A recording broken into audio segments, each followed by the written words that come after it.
This is the podcast that we ask our guests from in front and behind the camera, how did they get their foot in the door? What was the key to unlocking their success? What's their story? Our guest today is a critically acclaimed writer-director who's collaborated with the brilliant Michael Shannon on every single one of his movies. From Take Shelter to Midnight Special. He's even had a hand in Matthew McConaughey's Mcconaissance with Mud. We chat about what it takes for him to put pen to paper, having just the right amount of success that he's still got creative control, and his latest movie starring Austin Butler, Jodie and Tom Hardy, The Bikeriders. Our guest today is writer-director Jeff Nichols. My podcast is usually about how people start their career, and I'm really intrigued because your career, it just looks, from my point of view, all these movies you've written and you've got made and you've got greenlit. But how did you get your foot in the door? What was your, where did that love come from, and how did you pursue that dream? Well, I usually joke, I've just been unsuccessful enough to have the career that I have. I haven't been snapped up into giant Hollywood filmmaking and, put through the ringer yet. The truth is, it all came from my family. My father and my mother, they helped me make my first film. But before that, they instilled a love for movies. And most importantly, they never asked me to go get a regular job. I'm a pretty pragmatic guy. And I think had my parents said, okay, the movie idea, that's fun, but what's going to be your real job? What's going to be your backup? It was quite the opposite. It was, take everything you've got and put it in there. My mom's mom, my grandmother, passed away right before I made my first film, and she left my mother $16,000, and all of that money went into my first film. Wow. So, it's very hard for me to separate my place here from the support that I got early on, which is hard to tell people because not everyone has that level of support, But the truth is, when you meet a filmmaker, when you meet a real filmmaker, it's never a question of if they're going to make a film. It's just a question of when and with whose money. Mm-hmm. Wow. Yeah, I mean that's yeah, I mean just looking at the films that you've done, and when you say your first movie, was that Shotgun Stories? It was, Yeah. which is about to be re-released in the United States this summer, actually. Is it? Oh, Yeah, right. yeah, yeah. It's been kind of off, and we pulled the negative and we just remastered it, and so we've got a new version of it coming out this summer. Oh, nice, Yeah. nice. And I'm guessing that was the movie, and I'd love to know how this connection got made, but your love affair with Michael Shannon began. I feel like he's in almost every single one of your movies. He's in all of them, all six. He is in all of them. Okay, I wasn't 100% sure. Yeah. How did you guys meet? How did that start? Because I mean, it's been a very fruitful relationship, and he's such a brilliant actor. He's the best. My career wouldn't exist without Michael Shannon.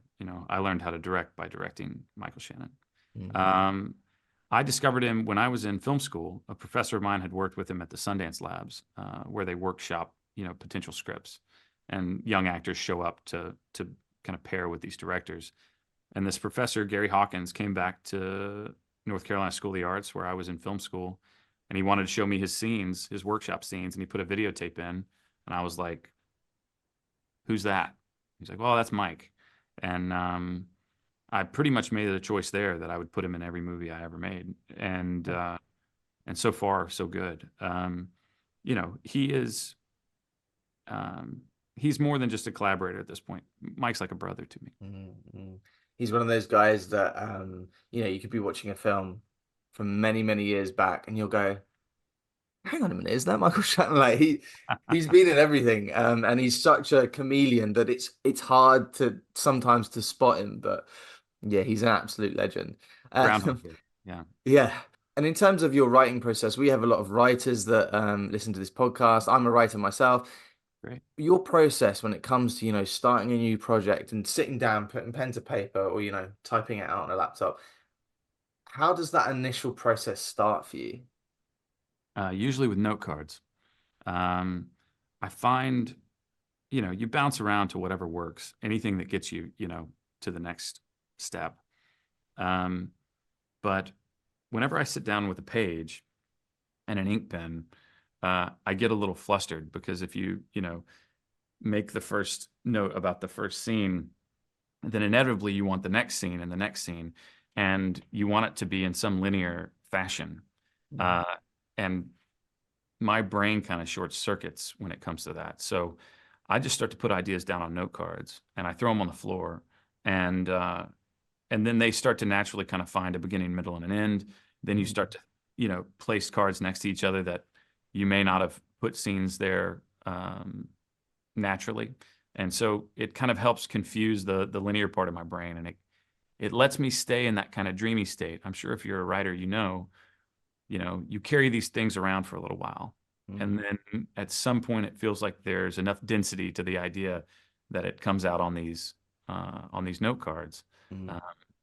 But that's when the work really comes. At some point you got to take it out of the dream state and out of driving around and listening to music and just kind of where there's a world of possibilities. At some point you got to start making decisions, and then those note cards need to become an outline, and then that outline needs to become a script, and you really have to put in the hours every day. It's like focused meditation.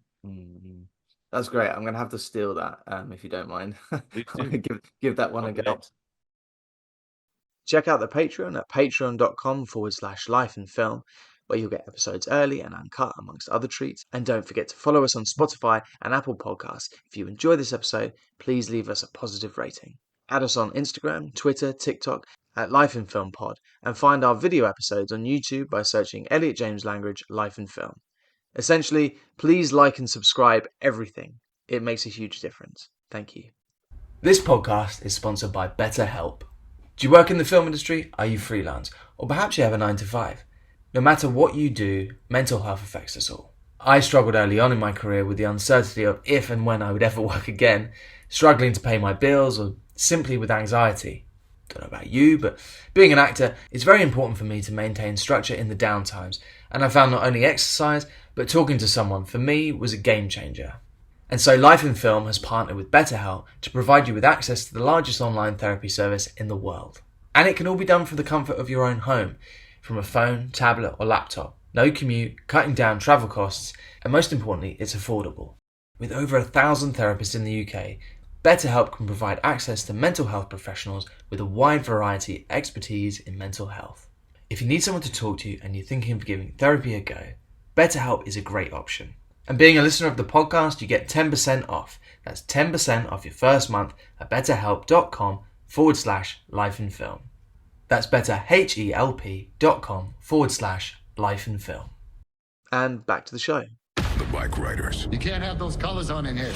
You'd have to kill me to get this jacket off. I don't want any trouble here. Then I'll let you lead her. What about the bar? Burn it down.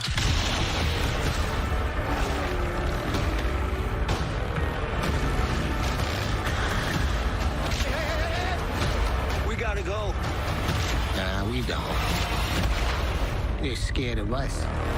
The Bikeriders. Rated R. Only in theaters June 21st. Man, I loved the film. What a banger. Absolutely loved it. And it feels like quite an unusual type of movie, something that, you write and direct these projects, but this felt like such a unique movie, not something you see every day. Was this something you've been working on for a while? Yeah, I first found the book that inspired this film in 2003. So I made my first film in 2004. It was released in 2006. So I've been thinking about this, arguably before I was a filmmaker, or while I was studying to become a filmmaker. So this has been a part of my life for my entire career. And I was really just trying to figure out what it was in this book that I found so alluring and attractive. And once I did that, then I tried to figure out, just exactly how to break it down and turn it into a film. It was a pretty complicated process. It took me a little while, but yeah, it's been a part of my life for a long time. How did you come across the book? How was that how did that land on your My table? brother gave it to me. So I'm the youngest of three boys. My oldest brother, Ben, is in a band called Lucero, Mm, and he's always been the coolest one in the family. Coolest music, coolest books, coolest art. And of course, it makes sense that he would be the one to give it to me. And I immediately was struck by these photographs. You open it up, and they are, uh, just captivating. I mean, the hair and the clothes and the style and the lifestyle that's represented in these photographs is really appealing. But then you keep looking into the book, and you realize, oh, Danny Lyon's not just a photographer. He was mm, actually very much into new journalism at the time. And the only text in the book are these interviews that he did that read like monologues. And if the photographs are romantic, the interviews are unvarnished. They really kind of get to the nature of these people and to the way they work. And when you put them together, it's this complete portrait of a subculture. mm. And it's fascinating as a filmmaker, as a storyteller who wants to bring people into unique worlds. Hopefully, like you're describing your reaction to this film, it's because of all those details. It's because of all the things that Danny collected in the mid '60s. Well, the images are obviously shown at the end in the credits, and straight away I was struck by the fact I was just like, are they from the film or are they the? Oh no, they're the original images. Like everything about this movie, the costumes, the way it looks, the grade, everything, the way you've shot it, it just feels real. They all feel like really lived in characters, and I mean that was one of the major reasons why I really enjoyed it. In terms of the actors that you've had there, you've obviously got two Brits in there. Big fan because I'm obviously British.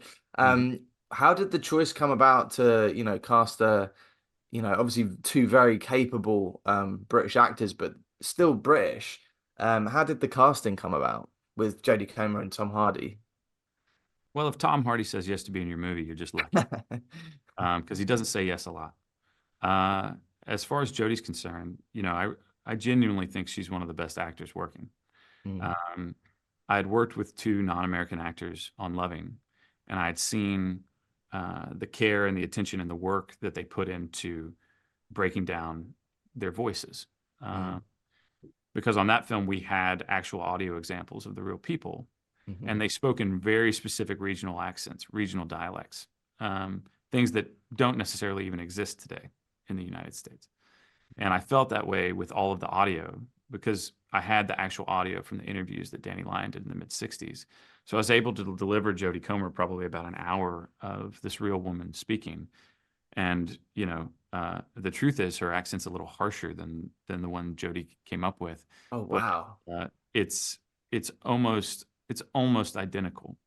And there was a day on set that Jodie kind of left her script pages behind, and I actually stuck them in my bag and kept them, because what she had done was she had phonetically broken down every single word that she spoke. Uh, it was just a tremendous amount of work. And what's Yeah. really impressive about it is when she performs it, you don't see any of the work. You just see the performance. Uh, it was really extraordinary to watch. Yeah, I mean she's absolutely incredible. And as you say, it's a strong accent, and it's in the wrong hands that could be quite worrisome for you, I would imagine. But she's incredible. Um, but as I said, I really enjoyed the movie, and it's one of these films, a bit like with one of your previous movies, Mud, which I'm a huge fan of, where there's moments where you're like, oh my God, what is gonna happen here? This like, impending doom. Um, but how do you build that pressure when you've obviously written the script, but when you're there on set and you're trying to create a tension? I'm trying to think of a particular scene in the film, but there's so many moments where I don't want to give anything away either, but with Tom Hardy, what happens with his character, that impending doom is so intense. That comes from the page, you know. Mm, Um, when we talk about narrative structure, when we talk about the way that these stories kind of unfold, it's what I spend my days thinking about. When to give the audience information, when to withhold that information. mm, Um, Also, when to hint at the fact that, oh, this is going to go off the rails. Everything that Tom Hardy's character does sets his fate, from the very beginning, from the moment that he repeats the Marlon Brando line from The Wild One. this guy has made a choice that is going to, destroy his life. And that's in a way why it's a tragedy, but it's also where that feeling comes from. This is not a good choice. Fists or knives, that's not a good rule to make. Burn the bar down, that's not a good decision. Every time he takes a step further into this world, it's a step closer to, ultimately his demise. Most embarrassing moments,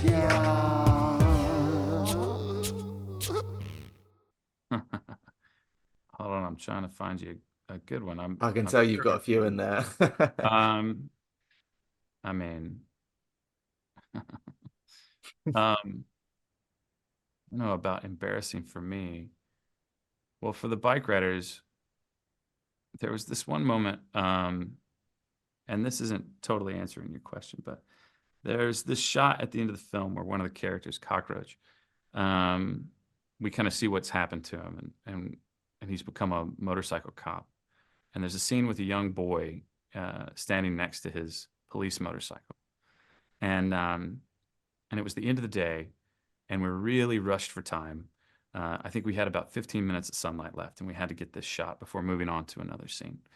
And Cockroach was there, and he was standing by his bike, and he looked great. And they brought in this young actor that was going to play his son, who had no lines. He just had to stand there and pose. But apparently in the trailer, they just like given him as many strawberry yahoos as he wanted. I think he drank like 6 or 7 of them. And we throw this kid in front of the camera, and he looks up at Emery, like right when I yell action, he looks up at Emery Cohen and he goes, "I don't feel good." And he leans over and just vomits all in front of the bike. And I'm sitting there and I'm like, man, I'm worried about this young man and this boy, and I want to take care of him. I got about 5 minutes of light left. So we yanked him out, and I was like, just shoot the scene without him. And I looked over at his parents, and they're like wiping his mouth off and stuff. And I walked over and I was like, don't feel bad. I can get the scene without him. It's okay. And the dad looked at me. He was like, he really wants to be in this movie. Yeah. Like, it's all he's been talking about. And so I looked at him. I was like, "How you doing, kid?"